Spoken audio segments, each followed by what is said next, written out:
This video is going to demonstrate how to attach a record hint. Record hints are very exciting. They are only a few years old, and what they represent is the church's search engine going out and searching all the billions of records that FamilySearch has indexed and finding a record that appears to be a match to your ancestor and then placing it on your person page for you to review and then formally attach. These record hints are oftentimes 95 to 97% accurate. You will want to make sure that it is your ancestor that's represented on the record hint, but it usually is. So in this instance, we're going to consider attaching a United States Census record from 1900 to Mary Bell White, and the way we do it is to simply click on her name, and then the indexed information will come up. You could either immediately go to review and attach, or you could do an initial preliminary sifting to decide whether or not this is a match to your ancestor. So if I were doing it, I would look and say the name is the same, the birth date, November 1870, is the same, the birthplace is the same, Kansas and Kansas. The people in the family, John N. Walton, Paul J. Walton, and Orville M. Walton. I come down, John Nathan Walton, Paul John, and Orville. So this is definitely my person. At this point, I click Review and Attach. And what comes up is the record on the left and the information on my person page on the right. It's laid side by side, and I can compare Mary B., Mary Bell White. Now I'm not worried that it's Walton and White because on the census record she's going to have the married name.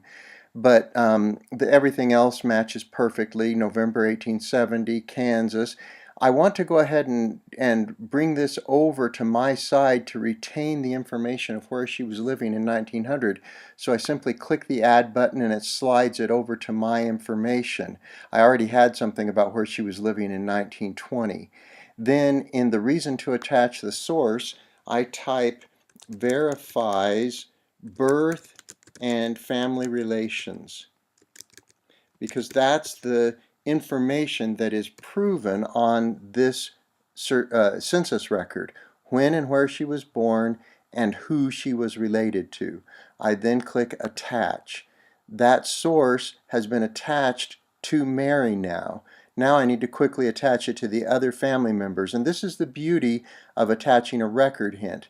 It will let you attach everybody that's on that record most of the time. So I'm going to attach it to her husband, John. He was born in December of 1867. I want to bring over the residence. I don't have to type it again. It keeps what I typed before, and so I click Attach. Then I click the Compare between Orville. For some reason, Paul already had this attached to him. I go ahead and click Add with the residence over there.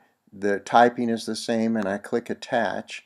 And now all the members of the family up to that point, you can see that in 1900, Ralph and Evelyn wouldn't have been born yet, and so that's the reason they're not on this census record. Everybody has been attached.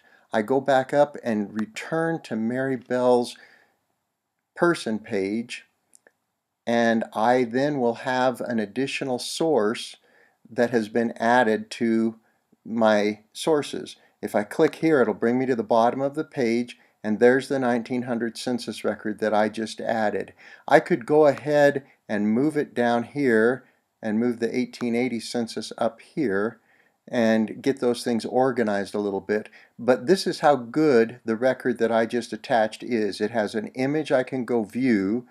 It has the indexed information available that way. It has my name and when I attached it, and a link that'll take me to it. That's pretty good for as quick as I was able to attach that source. So that's how you attach record hints on the person page in FamilySearch.